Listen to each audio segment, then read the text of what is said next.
Regresamos nuevamente a En Contexto, abriendo la conversación en Michoacán. Conversamos con Julio César Franco, coordinador del Observatorio Regional de Seguridad Humana de Apatzingán, sobre pues el impacto que ha tenido pues a nivel digamos internacional y nacional y regional, en este caso, pues la detención y abatimiento de Nemesio Ceguera Cervantes Sales el Mencho. Pero bueno, pues venía reflexionando antes de la pausa, Julio, sobre este tipo de organizaciones, de macroorganizaciones, pues finalmente pueden llegar a tener ya presupuestado esto, sobre todo de que desde hace muchos años se venía rumorando y se confirmó ya después tras la detención y abatimiento del Mencho que era una persona ya enferma y bueno, seguramente ya se había puesto sobre la mesa a su relevo como hoy justamente está sucediendo, ¿no? Y te seguimos escuchando esta reflexión que haces.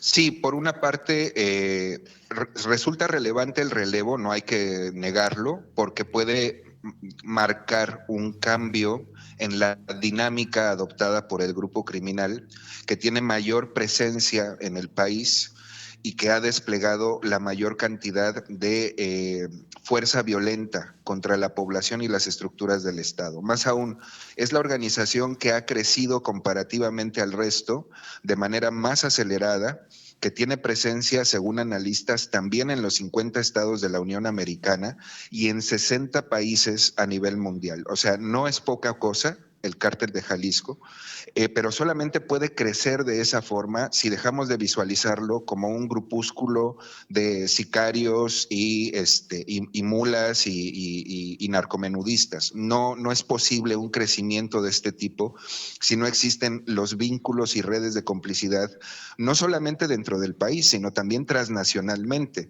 Se ha demostrado reiteradamente que aproximadamente un 75% del armamento utilizado por los grupos criminales en México son de procedencia estadounidense. Y esto además se ha profundizado y hay estudios que lo comprueban, que mucho de este armamento se fabrica en empresas que están bajo el control y observación directa del ejército estadounidense. Entonces no perdamos de vista que no solamente estamos hablando de fentanilo, aunque esa sea la pantalla con la cual nos presentan la crisis actual, sino que estamos hablando de una gran diversidad de negocios criminales, de economías sumergidas, entre las cuales el tráfico de armas, como el tráfico de personas, la extorsión y mecanismos muy sofisticados de lavado de dinero donde están involucrados empresarios y grandes capitales, todo eso converge en este nodo llamado Cártel de Jalisco Nueva Generación y otros como el Cártel de Sinaloa, por mucho que se encuentre en declive actualmente por sus disputas internas. Entonces, bueno, en primer lugar, por todos estos motivos, sí es relevante hablar del relevo, pero no tiene que ser el eje de nuestro análisis, considero yo.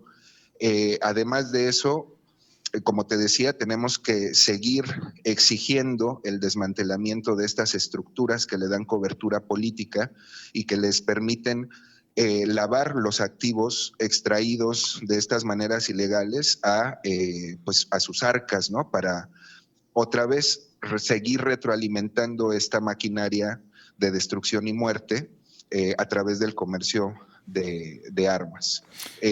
Sí, dime. No, es correcto. Hay un artículo muy interesante de Penilei Ramírez que muestra justamente estas estructuras, enormes estructuras del Cártel Jalisco Nueva Generación, y habla de decenas y decenas de empresas nacionales e internacionales que conforman esta organización, lo cual muestra pues la complejidad de su estructura, pero también demuestra que sin estas enormes redes de complicidad sería pues imposible que pudiera subsistir una organización del tamaño y de la influencia como el Cártel Jalisco Nueva Generación.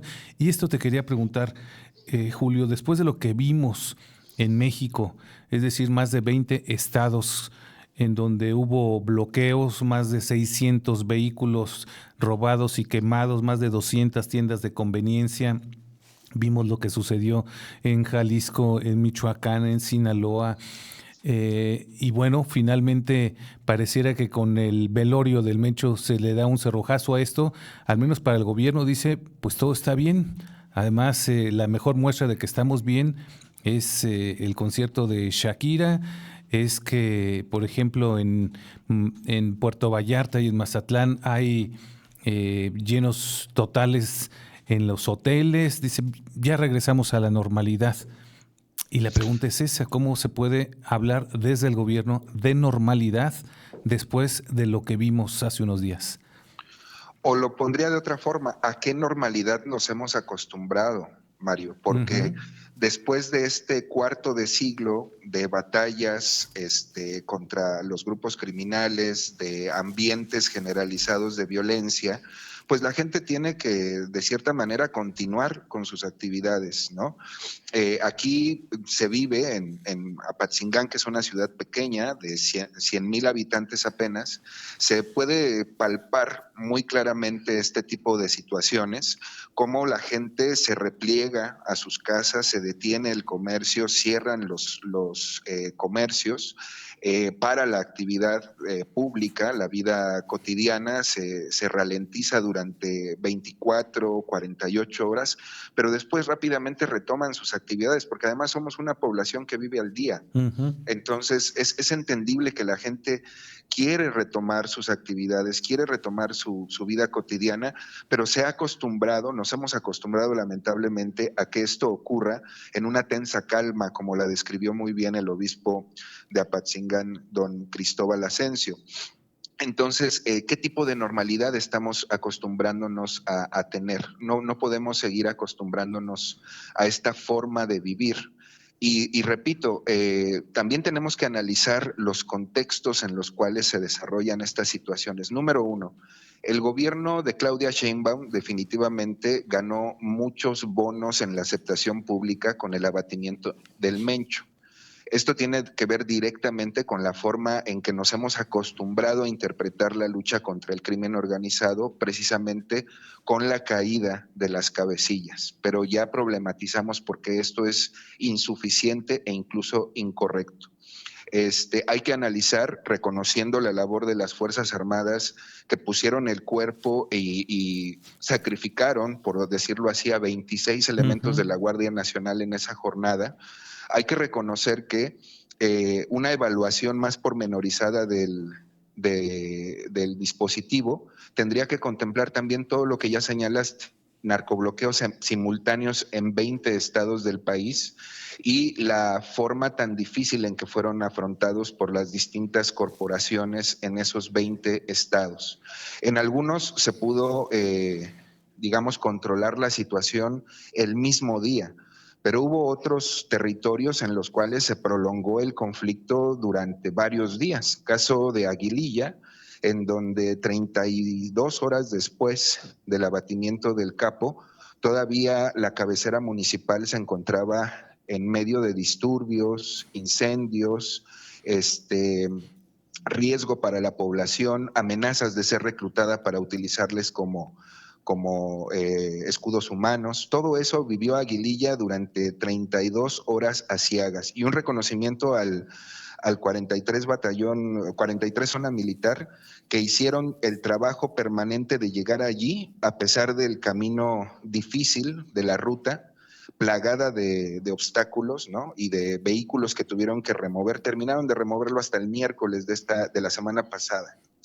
Entonces, todo esto se tiene que evaluar, porque el Estado no puede dar un golpe exponiendo a su población a todas estas represalias. Los golpes, además de ser quirúrgicos, deben ser blindados desde nuestro punto de vista, y poner en el centro no el prestigio del gobierno en turno, sino siempre colocar al centro la salvaguarda y la integridad de las vidas de los ciudadanos.